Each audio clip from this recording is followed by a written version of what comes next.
বছরটা কিন্তু শেষের মুখে। 2024 শেষ করে আমরা 2025-এ পড়বো।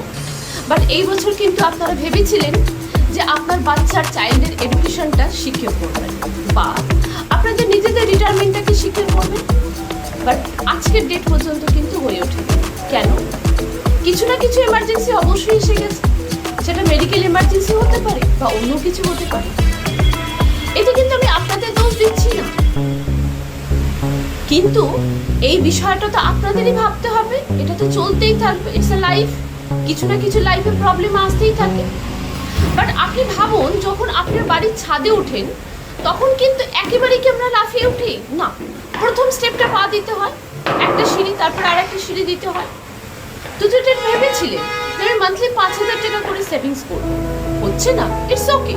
500 টাকা দিয়ে স্টার্ট করুন, অনলি 500। এটা তো আমরা করতে পারি। But it's all about mindset. 5,000 টাকা যখন হলো না, আচ্ছা ঠিক আছে নেক্সট মান্থে করবো। নেক্সট মান্থেও বাঁচল না, আচ্ছা ঠিক আছে নেক্সট মান্থে। এইভাবে কিন্তু আরো 10টা মাস কেটে গেছে। আরো একটা যদি এক্সাম্পল দিয়ে বুঝতে পারবেন, সাইকেল ছোটবেলায় শিখেছিলাম না, সাইকেলে মনে হতো না না না না পড়ে যাবো, এবারে আমরা পড়ে যাবো। বাট পিছন থেকে যখন কেউ পুশ করে একটু ঠেলে দেয় তখন কিন্তু চাকাটা গড়াতে থাকে আর আমরাও কিন্তু সাইকেলটা চালাতে শিখে যাই। মানে কি পিছন থেকে আপনাকে পুশ করতে হবে, ধাক্কা দিতে হবে।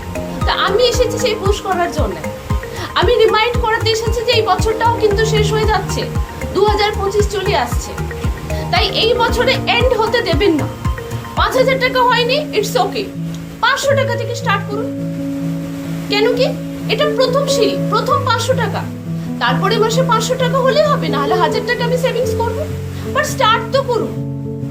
It's all about again mindset, it's a habit. Start যদি না করেন 2025 কেটে যাবে, হবে না, এইভাবেই চলতে থাকবে। তাই আমার রিকোয়েস্ট, আপনারা স্টার্ট করুন। ওকে, থ্যাংক ইউ, ভালো থাকবেন।